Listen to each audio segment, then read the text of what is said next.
कहले कि सुमिरन में धक्का मुक्की नाच गान नहीं होता है। हम तो कहते हैं कि भगवान के सामने में भक्त नहीं नाचेंगे तो भगवान खुश नहीं रहते हैं।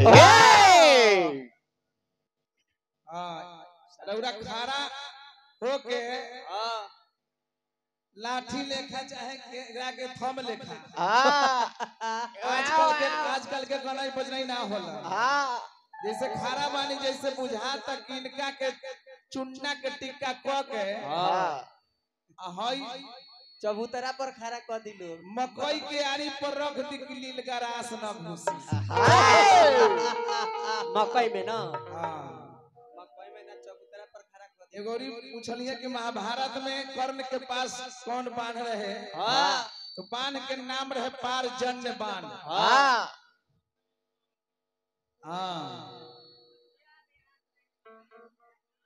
मदन भाई नाच गान तान सांस्कृतिक कला है ना जी। हाँ जी। शंकर भगवान जब नाच दिखौले तो विष्णु भगवान के मन डोल गए। जी बबलू कहता है बोलू जी इधर पाड़ा बोलता है, पाड़ा चिल्लाता है। पाड़ा बोलता है। सुन ली है वो गाना कि मिलती है जिंदगी में मोहब्बत कभी कभी सही बात। मिलती है जिंदगी में मोहब्बत कभी कभी होती है दिल भरों की हिदायत कभी कभी।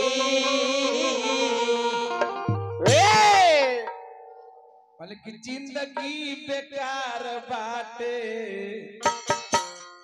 हरिनाम के बिना। लेकिन इनका से हट के कि मन के तरंग मार लो। रामभू बाबा मदन भाई भजन गैला बजैला से ना हो कि मन के तरंग मार लो बस हो गया भजन।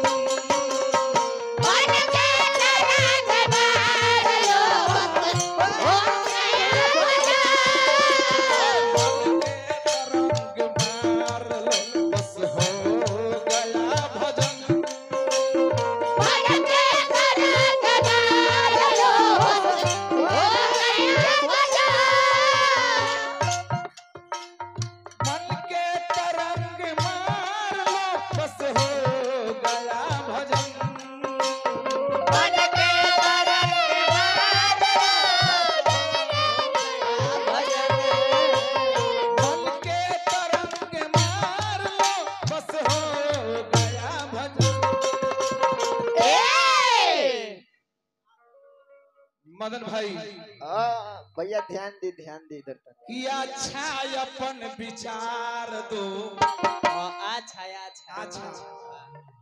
अच्छा कि अच्छा अपन विचार दो बस हो गया भजन।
सुनली है प्रचार में बहुत रिश्तेदार लोग आइल बा। देवेंद्र बाबू के सारू लोग भी यहाँ पर उपस्थित है ना, है ना जी। हाँ जी। हमनी के माता जी के बेटी और बेटा का जी। हाँ जी। बेटी और बेटा में फर्क नहीं खे ना, फर्क न करे के चाहिए ना जी। बेटी बचाओ बेटी पढ़ाओ। हाँ, जब बेटा प्रधानमंत्री बन सकता है तो बेटी भी राष्ट्रपति बन सकती है। हाँ। जैसे कि द्रौपदी मुर्मू का जी। हाँ जी। फिलहाल हाँ, शिक्षा के जरूरी बा। हाँ जी। तो जितना बेटी लोग आइल बानी, माता जी के जितना दामाद लोग आइल बा, सब केहू दोनों जना के सेवा सत्कार करी, मान सम्मान दिए जाए। इनका नाम पर आजे के दिन दान पुण्य करे के दिन हो।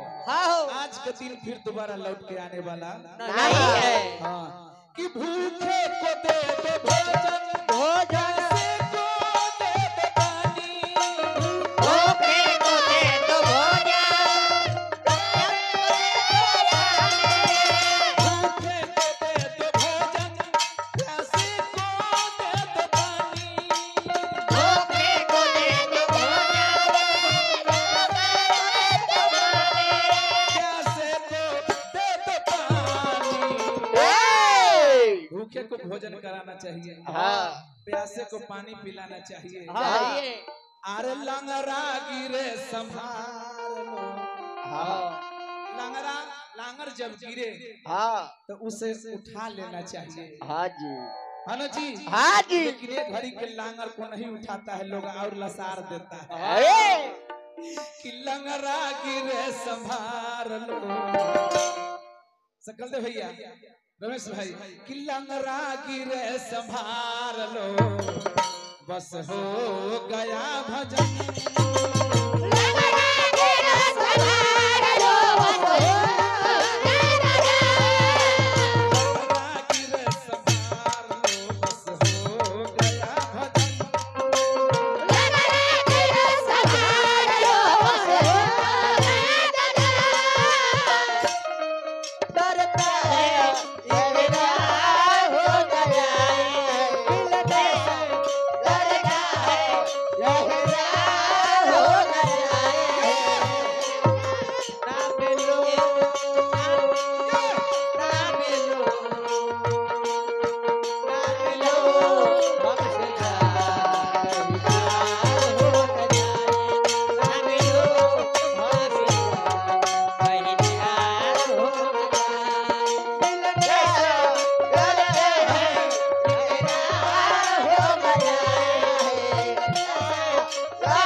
काहे कि हमरो महाभारत गावे के हो, है ना जी। हाँ जी। लेकिन जवन माता जी के अंतिम विदाई भइल बा, वह माई के नाम पर 2 मिनट के गीत जाय रहल बा। माई माई हो, माई है संसार छोड़ के चल गई। जितना बेटी